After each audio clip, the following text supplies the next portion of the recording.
Welcome back to the TOPUCU podcast. Again, TOPUCU, the only person you cheat is you. We're talking about transformation today and who this program is really aimed towards. Of course, anyone and everyone can probably find some areas of their life they need to transform, but we found some particular segments of folks that this program really seems to help a lot.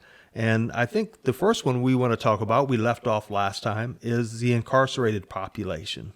So one of the things that we know is that there are a lot of people in prison in the United States. And those folks traditionally have some things called thinking errors. And TOPUCU, I think, if I remember correctly, there's some studies that talk about the impact of TOPUCU on those particular areas of life. Yeah, we've had two studies done.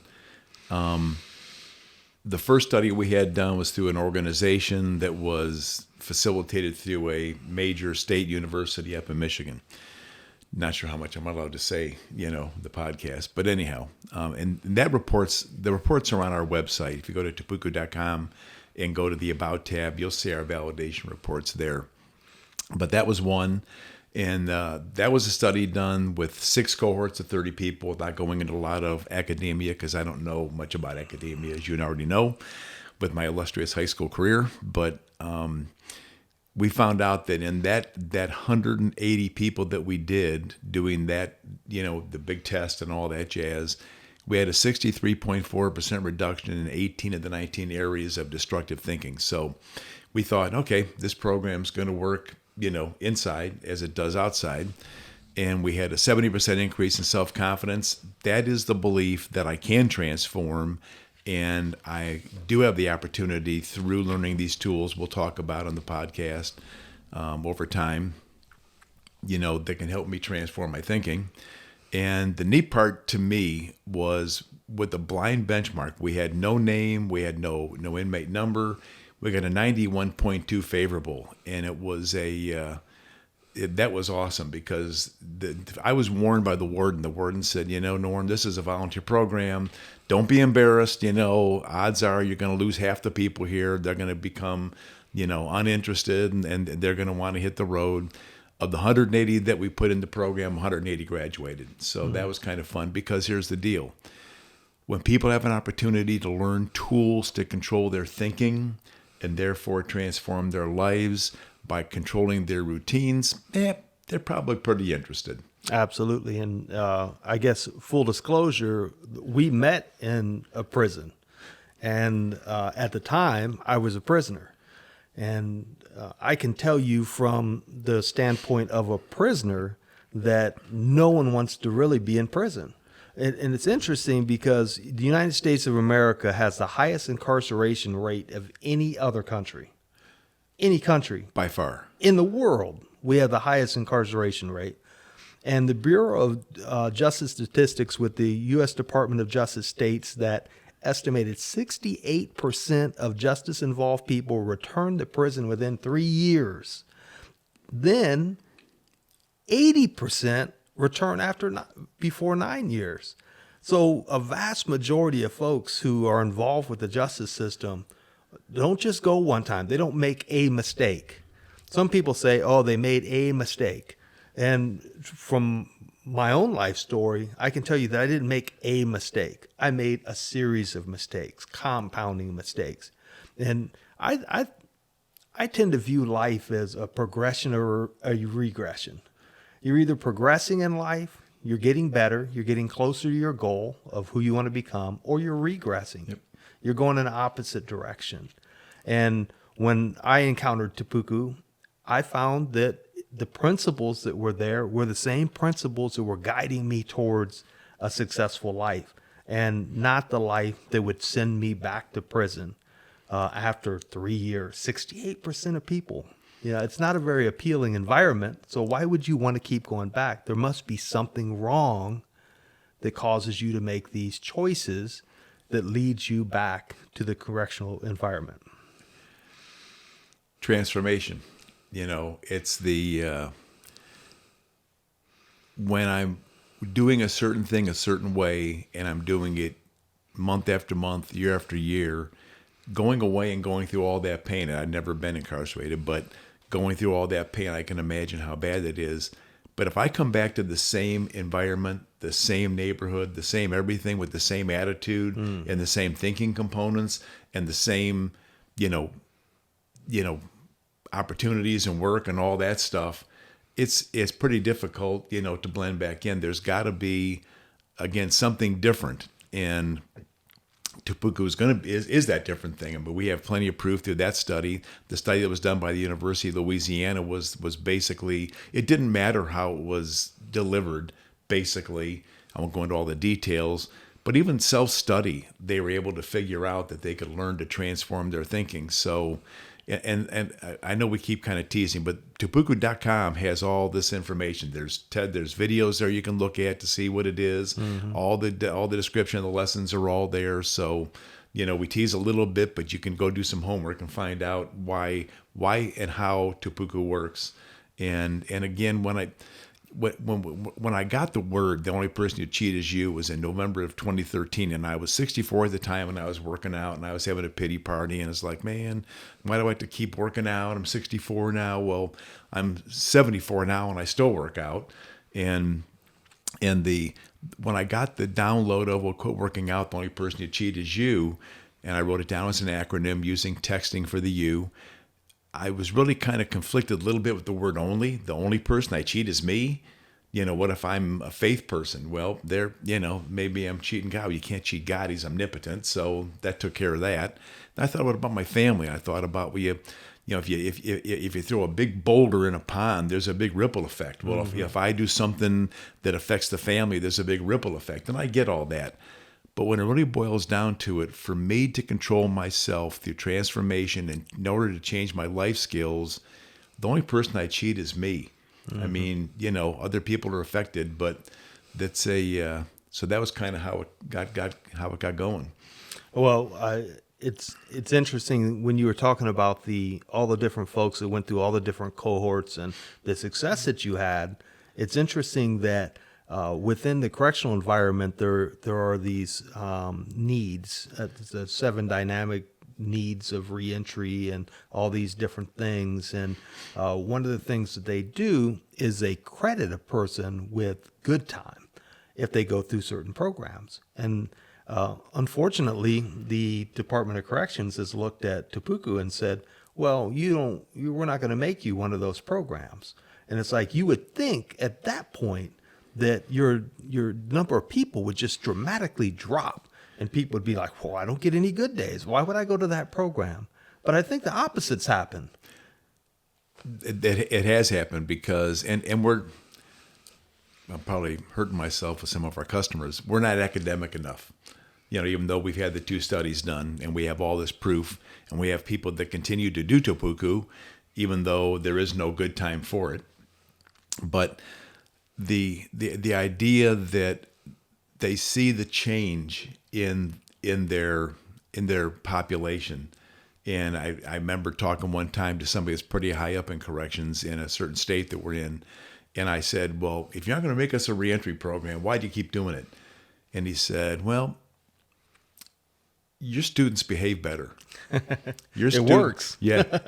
Your students, I have less fights because of your students going through your program. Therefore, I have less correction officers being hurt. Therefore, I have less workman's comp I got to pay out. Right. And the list goes on. So that reminds me of a story you tell about a TOPUCU graduate at a correctional institution that actually used the word. He said he TOPUCU'd somebody.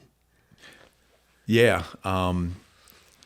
So if you've been to the website, you kind of know what the tools are. But one of the tools is how do you stay motivated. One is how do you take pain in a positive way. One is how do you think different, visualize different, and then use your time more wisely. Those are the 5 tools. So when this person had gone through TOPUCU inside our first class, I walked in and he actually had a white jumpsuit on, and I'd been to a lot of county jails visiting brothers, but I'd never been to a state prison, so I didn't really kind of know how it all worked.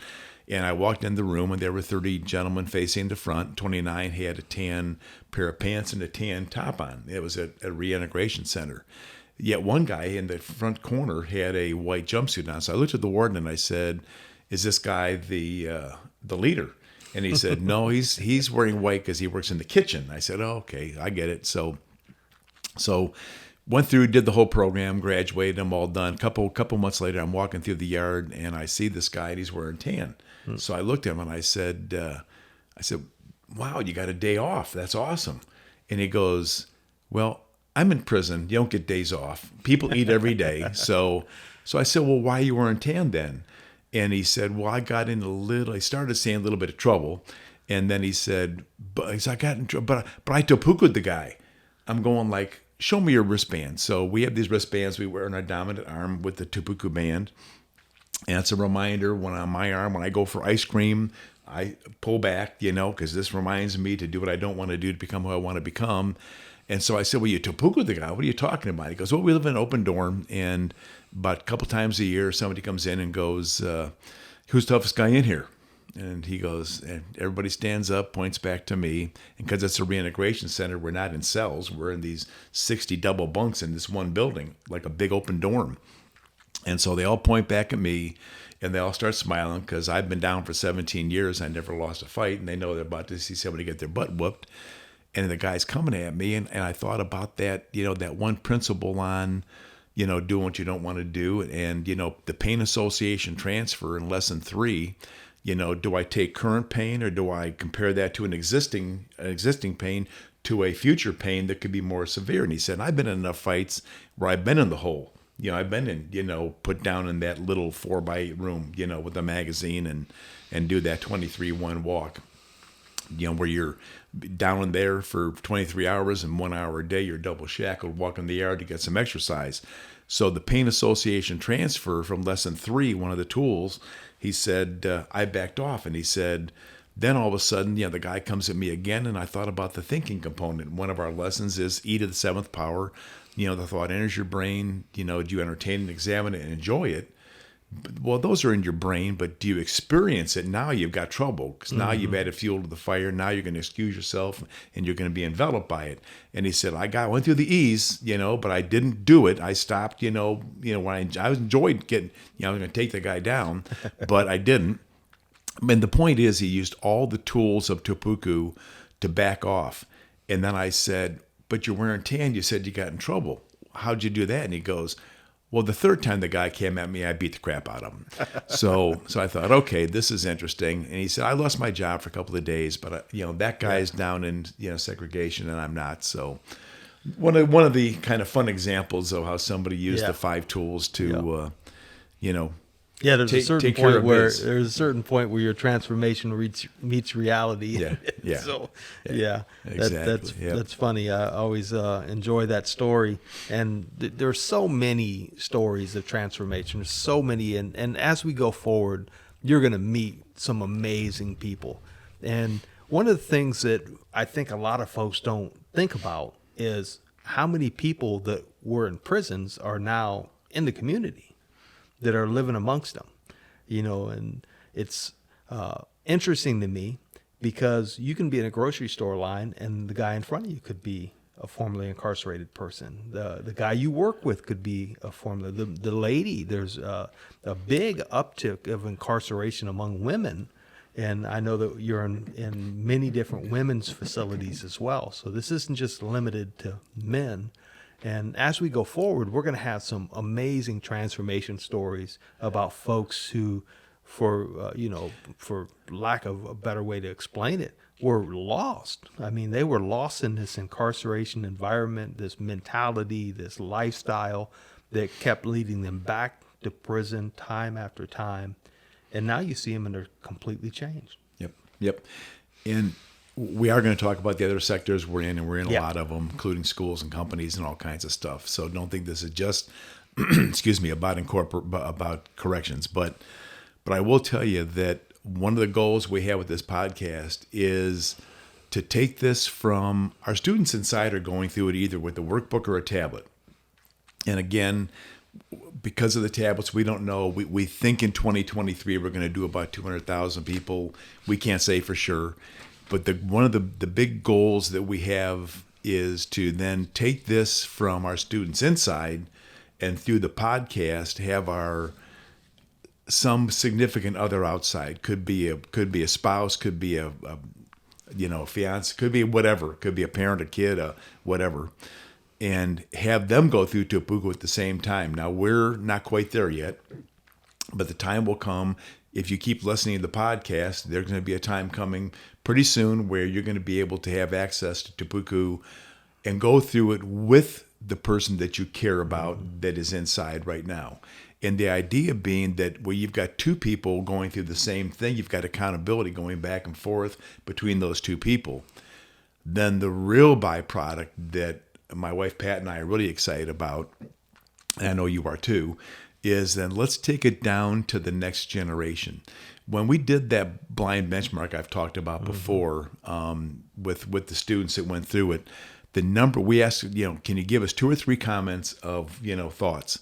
The number one comment we got was, I wish I'd learned this when I was in high school, because maybe I wouldn't have made a mistake. Maybe I would have learned to control my thinking and make better decisions and choices that would allow me to be more self-disciplined, that would allow me to be able to stay out of trouble. So that's going to be another byproduct that we're going to have as a result of the podcast, down to the family, down to the kids.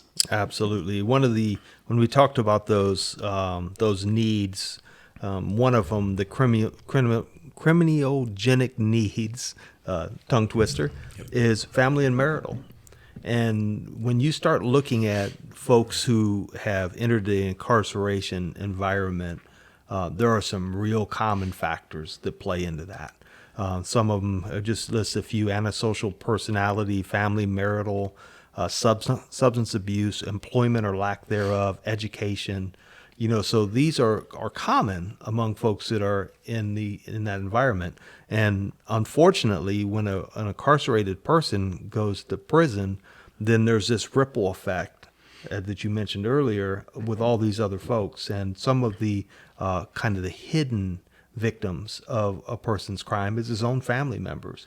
And some of the contributing members of why this person is in the lifestyle choice he is could be his family members as well. So being able to affect a family, not just a single individual that's incarcerated, but then the trickle-down effect of him sharing this with his family and his family going through TOPUCU and his children learning these principles and not having to repeat this cycle. Children of incarcerated parents are 8 times more likely to become incarcerated themselves. What a tragic thought. And to be able to come in here and share this information that'll bring transformation, not just to individuals, but to families, it's incredible. Yep. So we go through the tools, which are on the website. They learn how to control their thinking. Now we got to understand that a vision without a plan is a hallucination. So if I have a dream, something I want to do to transform into, be it job, be it my family, any of those things, I've got to have a plan to be able to bring that to fruition. Mm-hmm. So the idea is that TOPUCU on the back end has a program called the Finisher Program, where we teach them how to write their mission statement of who they want to be, their goals, what they'll do to become that person. And now I have an opportunity to actually take transformation, declare it in writing. Maybe through that, I can have restoration with family, which we've had a lot of stories about that, by the way. Mm-hmm. I can find a job because I can prove through my mission statement and goals, and maybe even build a business plan, have a better opportunity to get a job. A lot of those criminogenic issues, I think we can help them with. Yeah, I believe that's true. So. Absolutely. And so if you're listening to TOPUCU today and you've been affected by incarceration in some way, understand that these principles can help. They absolutely can help. They're proven to help. We have testimonial after testimonial that they help, and you'll learn about more of those. And the next time we get together, we're going to talk about another segment of the population that TOPUCU is really trying to reach towards, and just excited about it, excited about sharing TOPUCU with so many folks that it'll give them the opportunity to learn these principles that work, that'll help them bring transformation into their life. So again, thanks, Norm. Thanks for the time. If you want to learn more about this, go to topucu.com, TOPUCU.com.